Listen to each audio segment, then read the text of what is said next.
Tudo bem com você? Iniciamos agora a nossa aula de língua portuguesa, capítulo de ortografia e, em particular, trataremos das palavras parônimas e homônimas, palavras que trazem semelhanças, né, são parecidas ou efetivamente trazem igualdades, igualdades estas às vezes no som, às vezes na escrita, e há situações em que a igualdade é plena, tanto na língua oral como na língua escrita. É importante observar que tudo isso nós podemos controlar por meio de pesquisas, mas quando nós estamos, né, de olho numa prova, nos preparando para um concurso, há uma preocupação acumulativa. Nós precisamos acumular o máximo de distinção, conhecer o significado delas, em busca de uma memorização, pelo menos nesse momento da vida, né? Depois, quando tudo se normaliza, né, aí sim a pesquisa ao dicionário ela satisfaz plenamente, né, aquilo que precisamos, mas na prova é você e a sua memória, e por isso que há um acúmulo, o máximo possível, de palavras parônimas e homônimas. Ah, professor, tem muito? Tem muito. Tem muito a ponto de haver dicionário de palavras parônimas e homônimas. Ah, professor, o senhor está me desanimando. Não, isso aí é um problema que não é apenas seu, é um problema coletivo, né? Mas tem bastante? Tem, não há dúvida que tem, né? A ponto de virar dicionário, imagine, dicionário de palavras parônimas e homônimas.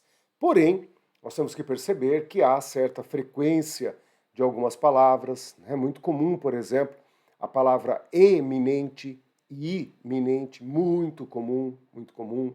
Né? E há outras que não vão aparecer na prova, porque, bem ou mal, nós temos um domínio, como a palavra cheque com CH, que é uma ordem de pagamento, e cheque com X, que é a jogada do jogo, que nos remete, então, né, àquela situação extrema, àquela situação de perigo.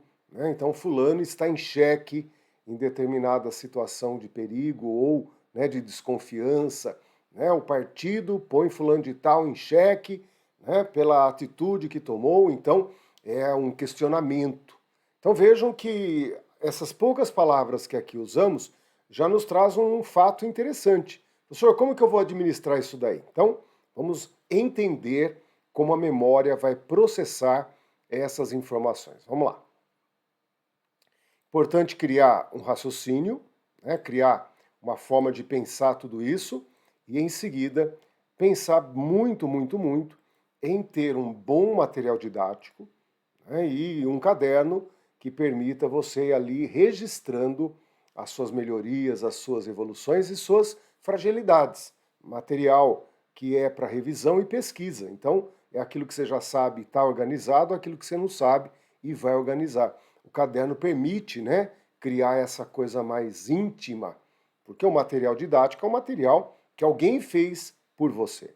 Seu caderno é você e Deus, é você que põe a mão lá e controla as informações. Eu considero o caderno sempre muito útil na preparação de vocês. Então lá, vamos dar uma olhadinha então como que devemos estudar as palavras parônimas e homônimas. Tá bem? Primeiro, reconheça, reconheça. Você escuta uma palavra, cheque. Você lê uma palavra, cheque. Você está lendo a palavra cheque, seja com X ou com CH. Essa é a parte denominada significante. Então, o conjunto da obra chama-se signo linguístico. Signo linguístico. E a parte acústica ou a parte visual é a parte significante, como se fosse uma forma, né? A parte significante. E aquilo que produzimos mentalmente, aquilo que tais palavras remetem, né? A que tais palavras remetem, aí nós temos o significado, que é o conteúdo, que é a imagem que podemos produzir, a parte conceitual, né? Por exemplo, nós podemos pensar na palavra saudade, que é uma questão que em outros idiomas é claro que há o sentimento, mas não há o signo linguístico. Não há o signo linguístico, né? Na língua portuguesa é que nós temos a saudade. É lógico que em outros idiomas a pessoa também sente saudade. Dá a impressão que por não ter a palavra, só os brasileiros, os portugueses, os africanos que falam português, né, serão aqueles que sentirão saudade. Claro que não. Essa é um sentimento próprio do humano, todos sentirão, mas a palavra saudade, né, não há em outros idiomas como nós usamos aqui. Então cria-se, né, um signo linguístico que cria uma representação para um sentimento. Né? Às vezes em outro idioma você vai encontrar palavras, né, que criam, mas não com essa base que nós temos a palavra saudade. Né? Há coisas mais simples como, né, caneta, caderno, né, palavra, coisas que você já bate o olho ou escuta e a formação dessa parte que é o significado não nos traz nenhuma complexidade. Vamos imaginar o seguinte, eu falo para vocês, caneta, o que vem à sua memória? Né? O que vem à minha memória é a caneta, eu não vou falar a marca, mas vocês estão vendo aí, né? Não vem uma caneta de rico, dourada, não vem, gente, não vem. Pelo menos em mim, a hora que eu leio caneta, vem a imagem, né, dessa caneta que vocês estão vendo aí. Cilíndrica, transparente, com essa tampinha que há uma saliência que dá para colocar em certos lugares para poder posicionar, né? E essa caneta é a única que não falha. É a única que não falha. Eu tenho várias canetas aqui. Essa, né, se mantém em atividade até a última gota. Né? Mas estão percebendo como caneta é o significante e isso que nós projetamos, isso que nós temos na memória é o significado. Então, podemos relacionar significante ao significado, produzindo então o signo linguístico. E aí chegamos no problema. Qual que é o problema? A principal razão para a dúvida de grafia é haver mais de uma representação gráfica. O problema não está no som, então, propriamente, mas na representação gráfica para o mesmo som. Então nós falamos C no português, e esse som de C pode ser com dois S's, com SC, com XC e só o C. É o fim do mundo, né? Ah, professor, porque não tem como uniformizar agora em pleno século XXI, né? Isso é fruto histórico, é o que se desenvolve em momentos históricos diferentes. Uma palavra vem pelo francês, a outra pelo latim, uma vem pelo português, vem pelo italiano. Então nós não conseguimos, estenda isso por 100, 200, 300, 400, 500, 600, né? A perder de vista, gente. Então é aquilo que nós recebemos hoje. Não se crie a ilusão, né? Não se cria a utopia de uniformidade, de criar uma lei, por exemplo, que torne todas as letras iguais, porque não dá para apagar a história que cada uma tem ao entrar no português, a se tornar uma palavra portuguesa, a se transformar numa palavra portuguesa, que tem muita coisa que vai somando e dividindo, vai se juntando a outra, gerando novas coisas. Então é bacana de perceber isso, gente. Você tem um som e várias grafias. Então é um problema grave, é um problema que nós normalmente administramos muito bem pelas horas e horas de leitura. Desde o momento inicial do ambiente escolar em que você passa a ler e escrever, você tem então uma larga experiência, o que nos dá segurança. Então vejam por que ortografamos, né? Memória visual via leitura. Quanto mais você lê, mais você ortografa. Regras, nós temos várias regras, é bacana porque são regras que ninguém escreve na vida, né? Ninguém coloca num papel essa regra. Mas, por exemplo, C cedilha. C cedilha você nunca vai ter em extremos da palavra, né? Tá sempre no meio de algumas construções. Dois S's, nunca nos extremos, sempre no miolo das palavras, né? Você nunca vai ter uma palavra no português iniciada com dois S, nem no final com dois S. Ela é sempre uma formação interna, né? Quando eu entrei na escola, por exemplo, tinha uma regra, eu nem sabia escrever, hein? Tinha uma regra gigantesca num cartaz que era, né, a letra B e P, havia as duas letras, e a letra M coligada, né, a letra M antes de P, letra I, já fiquei de olho ali, né? Porque todas as demais consoantes é com N. E P e B nós sabemos, recebe a letra M antecedendo, né, a sílaba antes dessa consoante. Essa é uma regra que a gente vai aprendendo, né, meio que intuitivamente algumas e outras não. Outras nos são ensinadas. Né? Então, há regras que são intuitivas e há regras que nos são ensinadas. Né? Vamos lá. Percebam que nós temos também, né, a origem das palavras que podem nos ajudar. Saber, por exemplo, que extravasar vem de vaso, isso ajuda a entender por que extravasar é com S. Mesmo que, né, milhões de pessoas escrevam extravasar com Z, não tem problema, tá errado. Né? Escrever escreve, mas com falha. Extravasar então é com S, e desde o dia que eu li que extravasar é derivada de vaso, grudou no cérebro. Eu achei fantástico porque é uma palavra que eu sempre errei, nunca me atentei, mas na hora que relacionou a vaso, acabou o problema. Tá bem? Vejam que esses três primeiros elementos que contribuem muito para o nosso avanço ortográfico, leitura, né, o estudo gramatical produzindo regras, a origem das palavras que é etimologia, tudo isso tem um caminho escolar, tem um caminho autodidata, tem um caminho que eu diria erudito até. Né? Mas quando nada funciona, é a hora de você produzir os chamados apelos mnemônicos. Apelos mnemônicos, né? Por que apelos mnemônicos?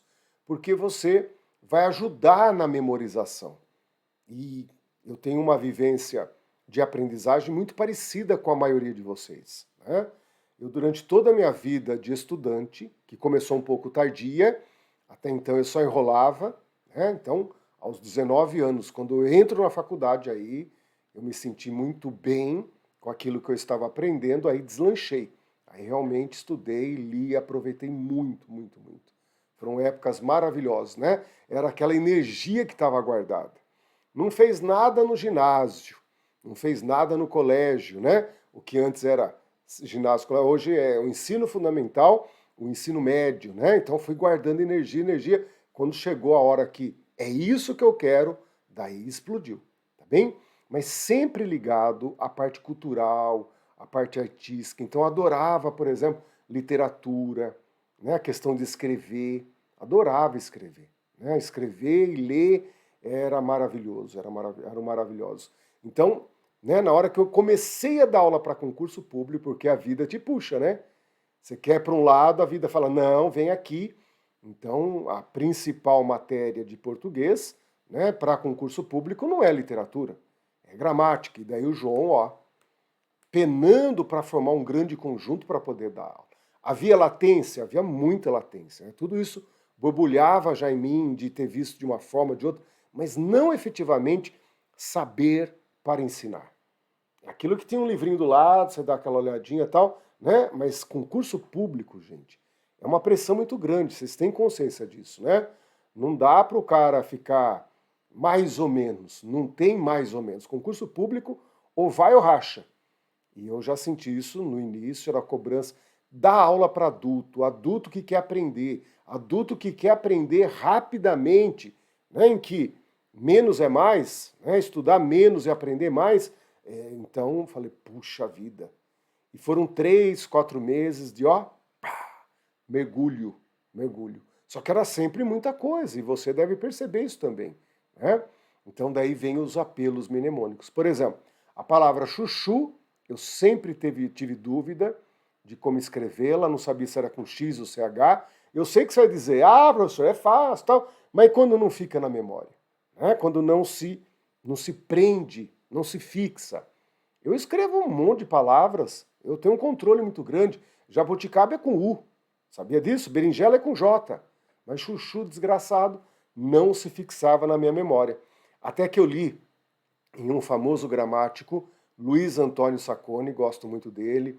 Ele fez parte da minha vida universitária, tinha uma gramática, lia muito a gramática dele, né? Porque ele tem um bom humor, às vezes um pouco exagerado, um pouco, não, bastante exagerado, mas você você dá uma filtrada, é legal, você dá uma filtrada, né? Ele tem materiais didáticos interessantes e lá ele escrevia, né? Que a Xuxa, que não é o nosso perfil, o nosso padrão, foge dos arquétipos brasileiros, né? Ela é escrita, a palavra Xuxa é escrita com X. E o chuchu, que é o produto tão nacional, tipicamente qualquer lugar tem chuchu, né? Em qualquer lugar dá chuchu. Chuchu, opostamente, é com CH. Pronto, grudou no cérebro. Xuxa, chuchu, nunca mais esqueci. Né? Teve uma historinha, papapá, papapá, né? E esse cara, então, me contribuiu muito para que eu nunca mais tivesse dúvida com o chuchu. Né? Ah, professor, então chuchu vem de Xuxa? Não, não, não, não, não. É nada disso, nada disso. É apenas um apelo mnemônico, é algo que você produz na sua memória de forma lúdica. Às vezes você pode até jogar algumas pitadas de sensualidade, porque a memória ama a sensualidade, né? Eu tinha já percebido isso há muito tempo em sala de aula. O aluno está distraído, está fazendo outra coisa. Na minha época, né, a pessoa não lia, não tinha celular, na minha época lá atrás. Então a pessoa às vezes lia jornal. Nossa, quer acabar com o professor? Faz isso, né? Lendo jornal no fundo da sala lá, mas para concurso público. E concurso público não tem chamada, não tem prova. Faz o que você quiser. Quer dormir, dorme. Quer levantar, levanta. Isso para mim foi a liberdade maior, uma coisa maravilhosa, né? Mas era só falar palavras como traição, palavras como amante. Nossa, o cara já baixava na hora, já, né? Então, a sensualidade é uma forma de memorização, chamar a atenção da nossa memória que funciona maravilhosamente. Mas só falar, então, a traição, pronto. A pessoa tem uma parte lá do cérebro que fala, tum, acende a luz, tá bem? Então vejam que os apelos mnemônicos devem fazer parte da sua vida ativamente. É muito importante que você tenha consciência de que para dar velocidade, os apelos mnemônicos vêm muito contribuir. Você se lembra, por exemplo, do mal com U, mal com L. É bacana quando você aprende a gramática, sabe que o mal com U é adjetivo, o mal com L é advérbio, é conjunção, é também substantivo. Olha quanta coisa que pode ser, né? Mas no calor das horas, na hora em que a coisa te aperta, o que vai valer é a troca do bem e bom.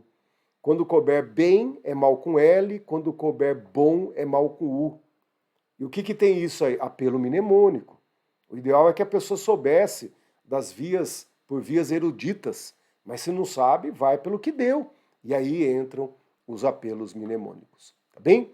Essa dificuldade que você está vendo de ter, né, uma representação gráfica tão rica, tão diversa, para sons iguais ou até mesmo sons parecidos, formam, né, esse problema, acaba formando um conjunto que nós podemos dividir em letras concorrentes, palavras concorrentes e expressões concorrentes. Só que quando entramos ali na faixa das palavras, nós temos uma classificação, palavras parônimas e homônimas, mas elas só são o que são pela concorrência que produzem.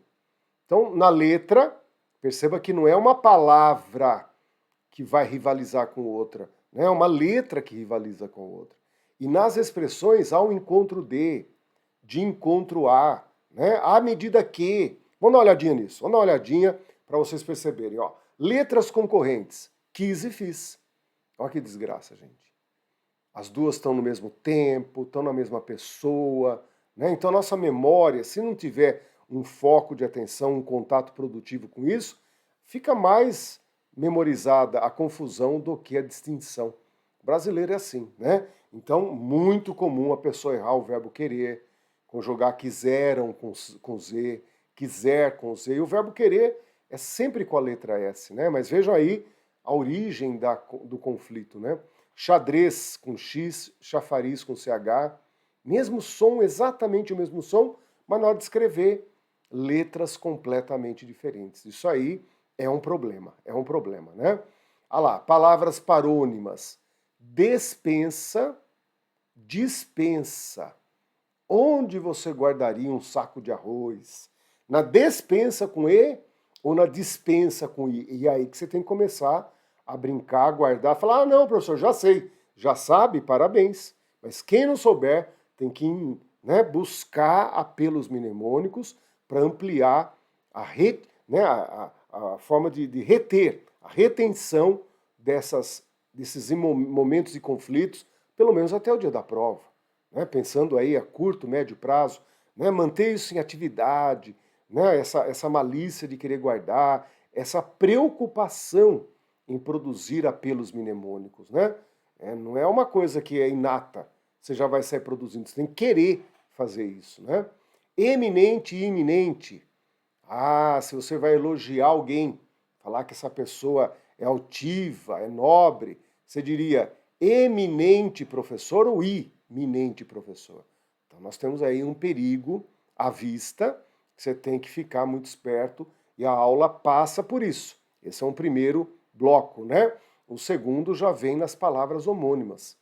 E o que mais nos preocupa é exatamente o que você está vendo. Você tem sons exatamente iguais e grafias diferentes. Depois nós vamos classificar melhor as palavras homônimas, há algumas classificações secundárias, bastante perigosas. Normalmente não cai na prova, mas se cair é um perigo, tá bem? Mas vejam que agora nós temos aí uma potencialização do erro se nós não tivermos atenção. Né? Cheque.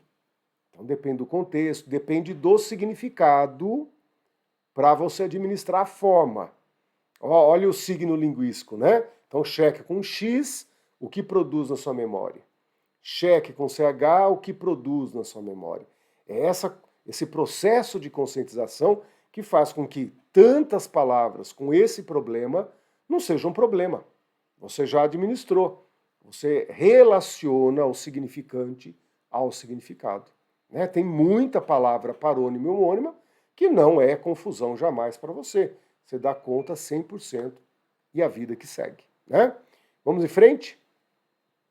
Expressões concorrentes. A aula não é sobre isso hoje, mas é pauta de estudo obrigatório para quem vai prestar concurso. Né? Ao encontro de encontro a. Qual das duas tem a ideia de contrariedade, de choque, de trombada? Ao encontro de ou de encontro a? Olha que loucura, né? Então vejam como você precisa memorizar. Eu sempre cito aqui uma passagem vivida em ambiente de escola, né? Escola para concurso público. Um aluno levantou a mão nessa hora, olha o exercício de criatividade, né? Começa a ocupar espaço demais na memória também. Ah, professor, eu lembro que de encontro a é a ideia de choque. Olha o que ele falou, hein? Que de encontro a é a ideia de choque, porque a letra D não tem a perninha para cima. Perninha não, então braço, né? Teria um bracinho. O Q tem perna.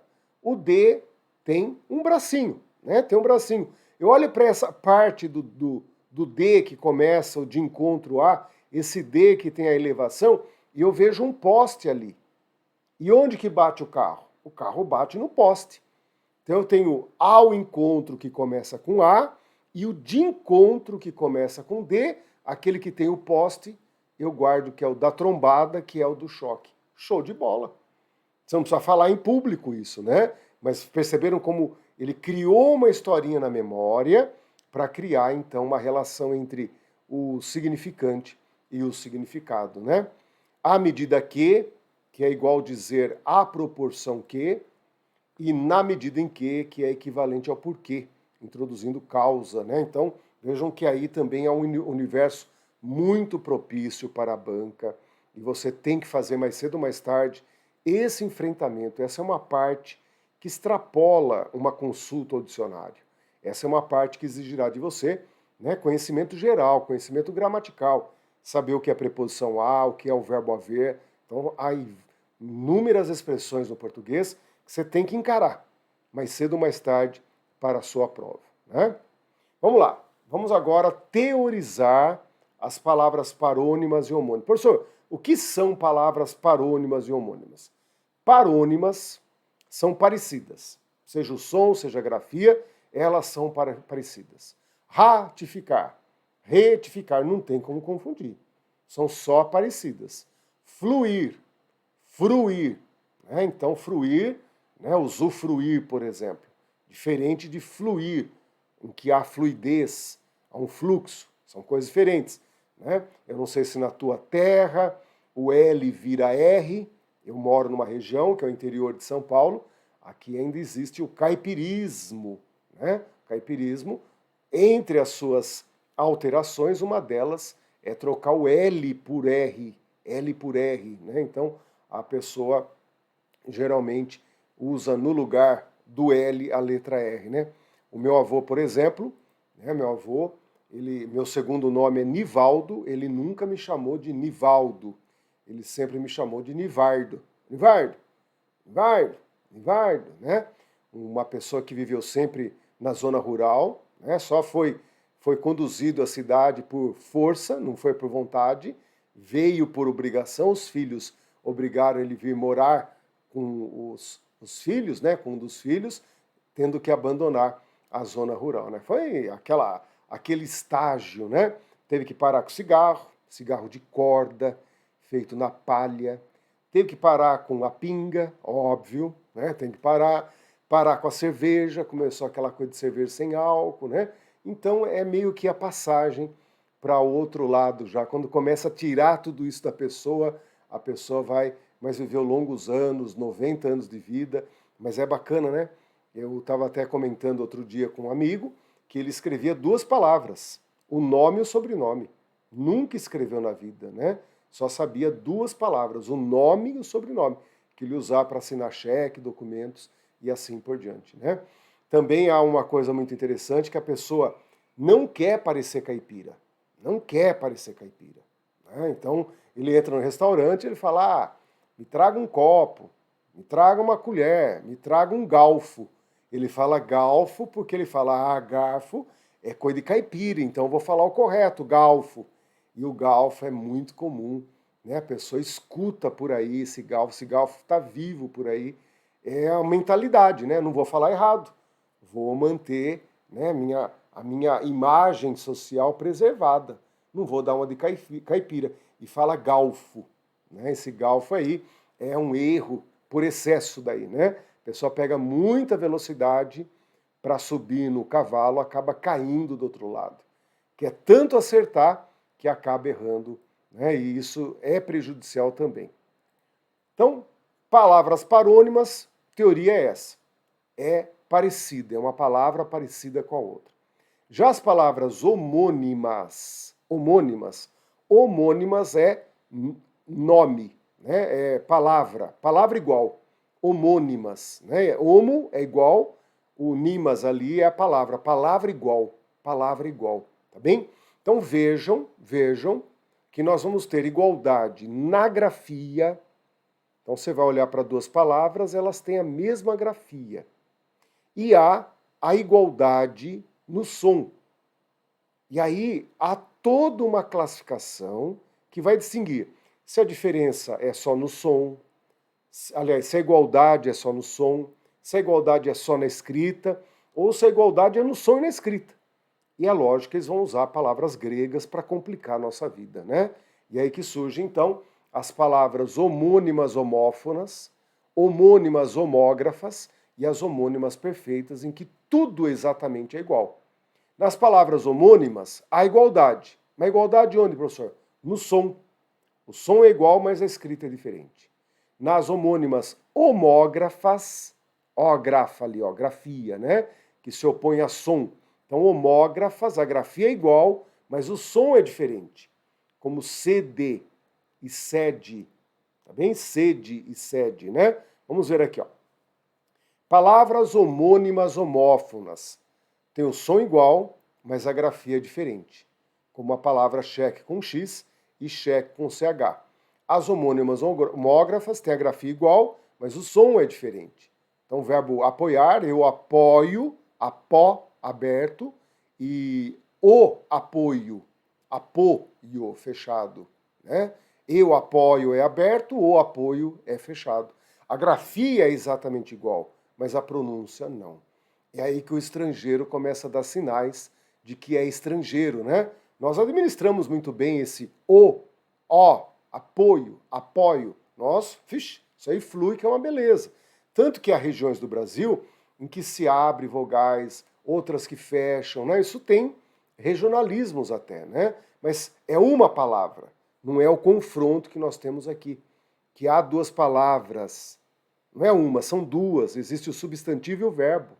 E eles são exatamente iguais, porém o som é diferente. Então, homônimas, homógrafas, a grafia é igual, mas o som não. Até que você chega nas homônimas perfeitas, né? Em que a grafia e o som são iguais. O caminho, substantivo, e eu caminho. A manga da camisa e a manga fruta são homônimas perfeitas. Tá legal? É claro que para o universo do concurso público, gente, o que vai cair não é homônima perfeita, nem homônimas homógrafas. O que cai é a tal da homônima homófona. O som é igual, mas a grafia é diferente. É ali que você tem que estar super ligado, super ligado. Vejam que interessante, quando nós olhamos para os acentos do verbo poder e do verbo pôr em diferenciação à preposição por, né? Vejam que nós temos igualdades no verbo pôr. Você tem o pôde do pretérito e o pode do presente, né? Então, se não houvesse o acento, elas seriam homônimas, homógrafas. O acento veio para produzir uma diferença, então, né? Pôde e pode, marcando graficamente o que é do pretérito do que é do presente. O verbo pôr e a preposição por seriam homônimas perfeitas. Homônimas perfeitas, porque seria tudo igual, som, né, e a grafia. E o verbo pôr, então, recebeu um acento para que na grafia, portanto, na língua escrita, conseguíssemos objetivar uma diferença. Tá bem? Mas essa regra tende a desaparecer no próximo acordo ortográfico. Nós estaremos vivos para aceitar, para assistir, com certeza, né? E isto tende a desaparecer, porque a utilidade é muito baixa, né? Nós convivemos com as variações sem nenhum problema, como sede e sede, ninguém erra, o contexto resolve o problema, né? Uma outra coisa interessante, mas não no Brasil, em Portugal. Então você diz, eu cantei é pretérito perfeito. Eu canto é presente do indicativo. Ele cantou é pretérito perfeito. Ele canta é presente indicativo. Então pegue, né, o caminho deles aí, ó. Eu cantei, ele cantou, nós cantamos. Ontem nós cantamos. Eu sempre canto, ele sempre canta, nós sempre cantamos.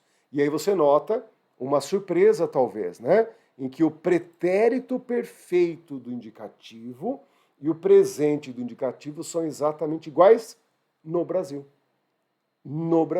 Então nós dizemos assim, ó, até ontem nós nos amamos, pretérito.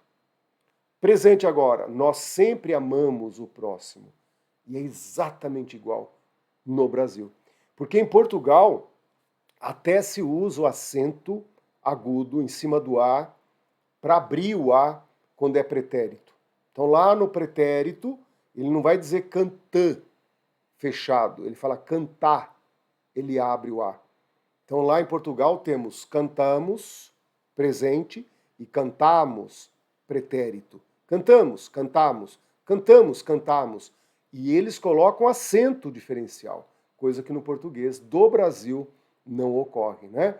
Então veja assim, para nós é exatamente igual, ninguém nunca notou, espero que você não tenha notado, porque isso flui. Isso é uma valsa na nossa memória. Para que ficar, né? Ai, meu Deus, não, relaxe, né? Nós usamos e sabemos o que é o pretérito e o presente pelo contexto da construção.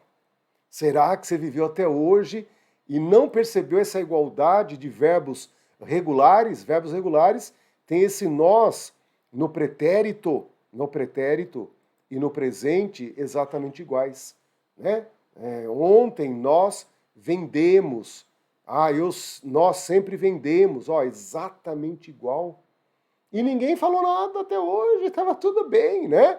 Vejam como não é uma Babel, porque o contexto do uso faz com que você entenda a distinção entre pretérito e presente. Tá bem? Por isso que os acentos diferenciais ainda existentes vão desaparecer.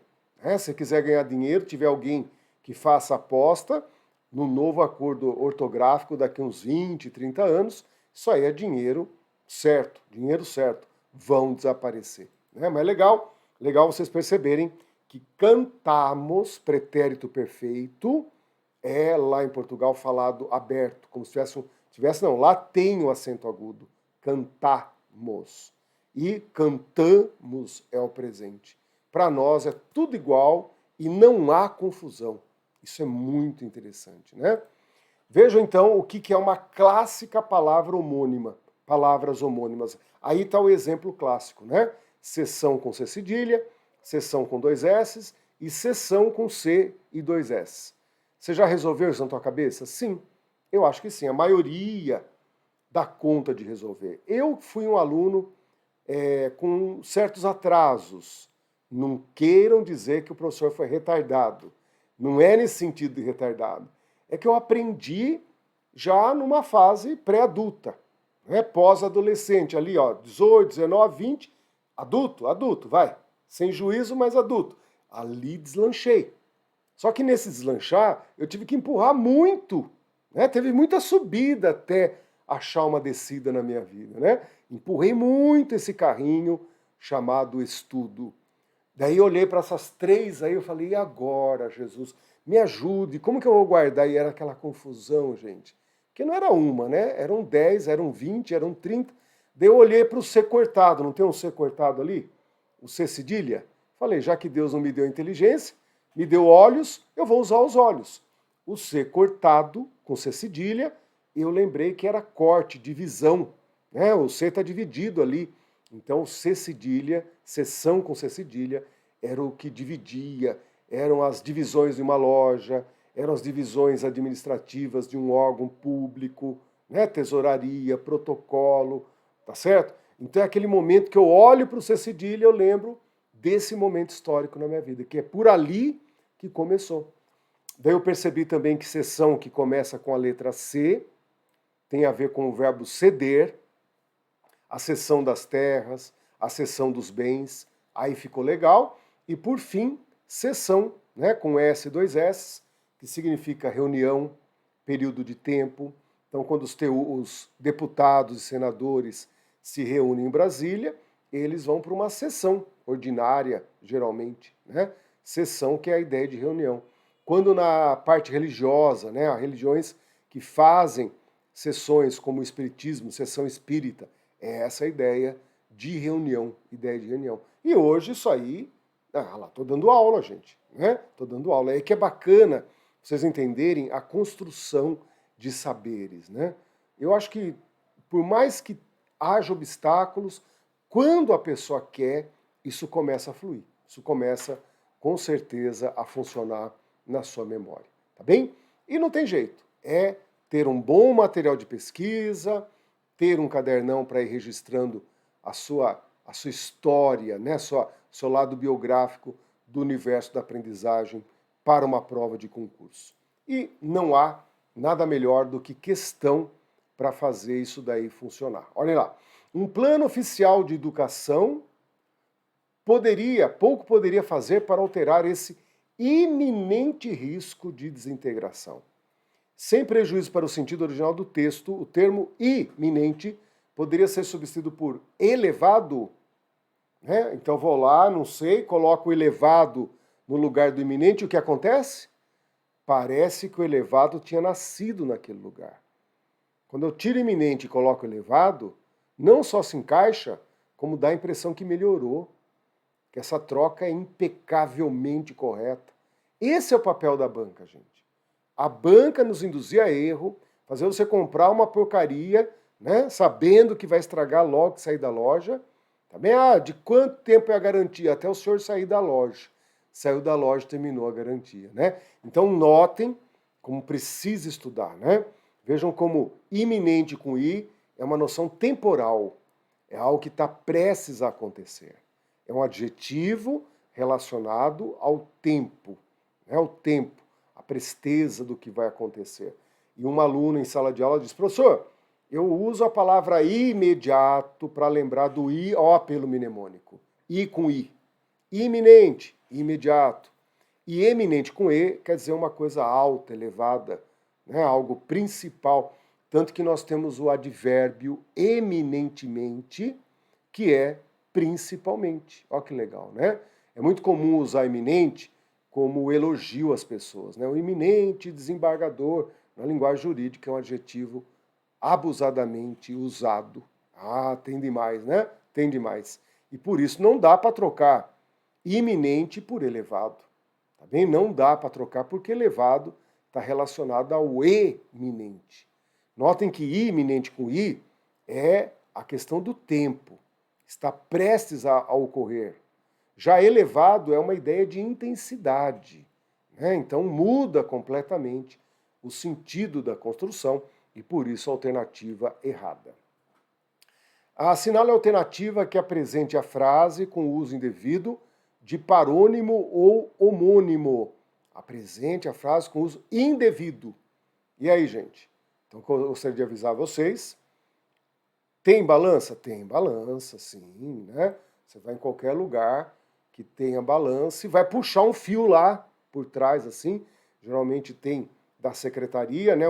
Um adesivo, geralmente, alguma coisa até com bastante controle de qualidade, né? Não é um cadeado, me faltou um nome agora, mas é aquilo lá que dá um fechamento que impede de você abrir, o que dá uma certa confiabilidade de que aquilo foi aferido. Aferido.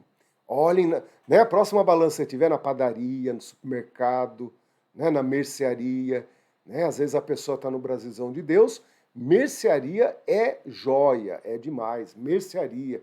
Né? Eu lembro assim, mercearias secos e molhados, já viram essa propaganda? Secos e molhados, né? Porque vendiam secos e molhados. É muito bacana a mercearia, né? Hoje a gente tem esses mega supermercados e a mercearia, aquela mercearia de bairro, né, que atende ali uma pequena comunidade. Isso é muito legal, né? Se você tem aí na sua região, não deixe de ir lá comprar, sempre manter isso vivo, porque é um patrimônio, né? Essa pessoa se torna muito referência ali na região, tá bem? É claro que mercearia, bares, né? Bares aqui no interior, né? Então, que eu vou? Bar. Aqui tem mais bar do que qualquer outra coisa, né? Você tem ruas assim, né? Numa calçada que você vai ter 2, 3 bares na mesma rua. E bares, quando eu digo, é de baixa índole. Não é bar moderninho, cheiroso, luzes, música ao vivo, não. Bar, aquele cheiro de alcatrão, né? Bar que você vai ao banheiro e fala, será que eu volto? Né? Aquele banheiro que tem tanta sujeira e tanta história que você fala, será que eu volto? É isso que é bar, né? São coisas que criam histórias, criam memória, com toda certeza. Não é isso? Então, vejam que na prova você tinha que olhar para essa questão e entender que ali na balança estava o problema. Ali na balança, né? Vejam como na balança ali aparece, antes de realizar as medições, devemos aferir a balança, devemos aferir, conferir, comparar, né? Agora, quando a pessoa visa ao lucro, geralmente se usa o verbo auferir, né? A pessoa tinha intenção de auferir lucro, obter, colher. Então, duas palavras muito importantes, são parônimas, né? Aferir e auferir são parônimas. Vestiário e vestuário são parônimos. Aonde e onde são parônimos. Incipiente com C e com S, aí já são homônimos, homófonos. O som é igual, a grafia é diferente, né? E conjuntura e conjetura, geralmente usado com C, né? Conjectura é uma outra forma, as duas estão corretas, são parônimos. Olha que material legal para você pesquisar, organizar, ou tudo isso está tranquilo na sua memória, tá bem? Como que tá isso aí na tua memória? O onde, aonde é muito mais gramatical do que consultar um dicionário, né? O a, onde, com a inicial, é porque a frase exige a preposição a. como está ali na letra C. O local aonde eu preciso ir. Porque o verbo ir rege a preposição a. Então vejam como é mais de fundo gramatical do que de sentido. Né? Não é uma questão de montar um significado na memória. Né? Aí é uma destreza linguística que determina uma coisa ou outra. Tá legal? Seria muito legal que você montasse uma lista, pesquisasse sobre cada um desses significados. Né? Por exemplo, incipiente, em determinado momento da minha vida, incipiente, um dia você vai ter que aprender. Eu não aprendi, você vai ter que aprender. Ah, mas o senhor fala aí, mas daí não pesquisa. As coisas que vêm grátis, elas têm um período talvez de fixação menor daquilo que você teve que ir lá e tirar força. É isso que é bacana você entender também. Você tem que virar um autodidata. Você tem que pesquisar. Ah, professor, onde que eu vou pesquisar? Né? Então, se você não tem acesso à internet, é uma coisa diferente. Né? Mas todo lugarzinho do Brasil afora tem lá uma biblioteca, bem provavelmente. E a internet hoje todos praticamente têm acesso. Então, onde eu vou procurar? Ao contrário, gente. É a coisa mais simples do mundo quando você tem acesso à internet. Né? Se não tem acesso à internet, vai até uma biblioteca. Ah, professor, não tem biblioteca? Vai atrás de um professor de português. Fala, tô fazendo uma pesquisa. Né? Olha que bacana. Vai conhecer um professor de português aí da sua cidade, aposentado, né? Agora, o que é bacana perceber? Incipiente com C e com S. Eu falei, meu Deus, como que eu vou guardar? Meu Deus, né? E daí o S, o in é negação, cipiente, vem de sapiência. Então, a pessoa incipiente com S, o in é negação, cipiente remete a sabedoria, é a pessoa ignorante. Incipiente, não ignorante no sentido de xingamento, mas aquele que não sabe. Né? A pessoa vai trocar, por exemplo, o courinho, né, das torneiras, que é o meu caso, é um sofrimento tão grande, mas tenho alcançado êxito. Olha lá, hein? Tem o verbo hesitar com H e S. Né? Então ele hesitou, ele hesita, eu hesito. É o verbo hesitar, já que nós estamos falando de palavras parônimas, né? E êxito é sem H e com X, gente. Isso aí mete medo, viu? Se você for montar um caderninho, põe aí lado a lado o verbo hesitar, que é com H e com S, e o êxito, que é sem H e com X. E quem hesita não obtém êxito. Marque aí, né? Frase do dia. Quem hesita muito não obtém êxito. Êxito sem H e com X. Tá legal? Então vejam que incipiente é aquele que não sabe. Aquele que vai mexer em alguma coisa, desmonta a coisa, depois não consegue voltar cada peça no seu lugar. É uma pessoa não ignorante, né, no sentido escolar ou um xingamento, mas simplesmente aquele que não sabe. Não é a pessoa adequada para executar alguma coisa. Né? Então vejam como você deve olhar para isso e criar, sem dúvida alguma, um domínio desses elementos. Muito, muito importante aprender a ser autodidata. Né? Então, nessa questão, a letra A era a alternativa a ser assinalada. Opa! E aí? Falei do S, não falei do C. Olha que legal. Instituída por Getúlio Vargas para outro Brasil ainda agrário, com indústrias e serviços incipientes, a CLT tem sido defendida por sindicatos em nome da preservação dos direitos do trabalhador. A palavra incipientes, serviços, indústria e serviços incipientes, com C, está empregada com o sentido de dependente de tecnologia estrangeira? Não, senhor. Se incipiente com S, é a ideia de aquele que não sabe, um adjetivo que indica o que ignora. Incipiente com C é o novato, é o iniciante. Tá bem? Às vezes coincide, né? O incipiente com S é o incipiente com C. Ele não sabe porque ele está começando, às vezes coincide. Né? Os contextos podem se aproximar, tá bem? Mas ali é indústria e serviços, né, que estão nascendo no Brasil. É um país ainda agrário, com indústria e serviços novos, iniciantes, sacaram? E não que são dependentes de tecnologia estrangeira na prova. Incipiente com S, ignorante, tolo. Incipiente com C, novato, iniciante. Por isso, na prova, alternativa errada. Alternativa errada. Número 4, o candidato entrou com recurso, mas a banca retificou a questão porque ela estava correta. E aí, isso aí está coerente com o que você analisou? O candidato entrou com recurso, mas, esse mas tem que se opor à ideia anterior. A banca retificou a questão porque estava correta. A baleia mergulhou, deixando sua cauda. Cauda do quê, gente? De banha, né? Famosa banha de baleia. Vocês estão percebendo o problema aí ou não? Né? Cauda com U, cauda com L. E aí? Geralmente a pessoa com açúcar, né? Faz aquele melado é uma cauda. Com U com L, pelo amor de Deus. E o motorista infringiu o código de trânsito. Eu vou mostrar para vocês o que é sofrimento, gente. Às vezes os meus exemplos podem estimular os seus. Infringir e infligir.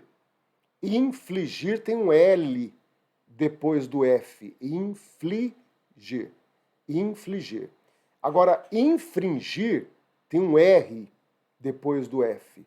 E automaticamente, né, quem não tem neurônio sobrando, usa o que tem, usa o que Deus deu. Eu falei, opa, o L lembra um chicote, o L lembra um chicote, e o R uma pessoa submissa, ajoelhada, rebaixada. Então quem tiver a criatividade para poder manter isso vivo na memória. Quem tem o chicote é o que julga, é o que condena, é o que pune, é o juiz. Então o juiz infligiu a pena ao culpado. Agora quem está rebaixado, submisso, ajoelhado, é que vai receber a pena. Né? Então é fulano que infringiu alguma regra. Ó, sacaram? Faltou cérebro, tem que usar outra coisa, gente. E isso eu falo como estímulo. Né? Então, quando o professor vem e fala das suas fragilidades históricas, não é para tornar a coisa uma piada. O professor, né? Não é uma auto-humilhação pública. Não é isso. É para você entender como você tem que relutar contra o esquecimento. A memória é feita para esquecer, gente. Ela lembra só aquilo que nós não queremos que ela lembre. Música brega, pessoa que se odeia, vem na memória, na hora. Agora, de português que você tem que aprender, a memória reluta. Você tem que insistir, tem que fazer trapaça, tem que chantagear. Né? E o apelo mnemônico é um pouco disso. Ela adora coisas lúdicas, né? Filminhos, imagens, histórias. O L é o chicote, o R é a pessoa submissa. Ó. Memória, na minha memória, né, ficou totalmente presa essa informação. E aí é bacana, porque você olha para essa questão, já deve entender que o motorista infringiu o código de trânsito, então cometeu algum ilícito, está correto. Então a letra A está no jogo, letra C está no jogo, letra D está no jogo. Mas a letra A me estranhou muito, que o candidato entrou com recurso, mas a banca confirmou a questão porque estava correta. Quando entra com recurso e a banca reconhece o erro, daí ela retifica. Retificar é corrigir, ratificar é confirmar. A número 1 está errada. Né? Então, refazendo. Infringiu é uma correta. Eu olhei para o infringiu, coloquei o número 1. Olha que... Então, infringiu é a frase 3. Então, a letra B está boa, ou a letra D de dado. Eu já sabendo que a letra A está errada, que a letra C está errada por causa do número 1, eu já deduzo, então, que só temos a letra B como alternativa correta. Então, você deduz que a baleia tem cauda com U. Aquele melaço que usamos no pudim. Nossa, pudim com cauda. Né? Manjar com calda de ameixa, gente. Aí é com L. Né? Cauda é com L. Professor, não sabia. Aí você vai ter que lutar contra algo que é bastante importante, que é exatamente o nosso esquecimento. Professor, então eu estou pensando aqui na cauda com U, cauda com L. Isso que é importante você perceber, que não pode faltar no nosso estímulo de memorização. Já que a memória não fez esse trabalho, na idade em que você se encontra, ela não controla essa palavra, e isso se deve a quê? Não me interessa. Né? Se desse para mexer no passado e resolver, me interessaria. Não deu certo, você tem que pensar não no porquê que não deu certo, mas sim como resolver esse problema daqui por diante. Né? Eu fico olhando para trás, eu tenho minha vida inteirinha aqui, eu sei por que não deu certo. Né? A escola não era boa, o professor não era bom, o aluno então, vixe Maria. Então, notando, eu não consigo ir lá mexer no Joãozinho, né, com 12 anos, 14 anos. Né? Ao contrário, deixa ele lá, ele está bem lá. É a nossa história já construída. Você tem que pensar nessa história que está sendo construída. É aí que entra o apelo mnemônico. Não sei. E daí? Vou aprender. É isso que é legal. E eu trago essa experiência de pedagogia. Eu tive que aprender para dar aula. E foi tudo muito rápido e em alto nível. Né? Porque nós sabemos que o universo do concurso público, né, vai ceifando a vida de professores que não se entregam da maneira que é a expectativa do aluno. Né? O grupo de alunos, né, é um grupo muito crítico. Então, os professores de concurso público que perduram por longo tempo, você pode ter certeza que esses meninos que perduram são como seixos, né? Foram desgastados e existem em beleza plena hoje em dia. Não é uma pedra com tantas arestas, né? Que são erros, falhas, são coisas que não permitem, né, evoluções, são seixos e os bichinhos estão rolando por aí, tá bom? Excelente, terminamos aqui o encontro e aqui espero que vocês tenham percebido que você está estudando, mas também refletindo como estudar. Sempre é assim, gente. Existe o que estudo e existe o como eu estudo.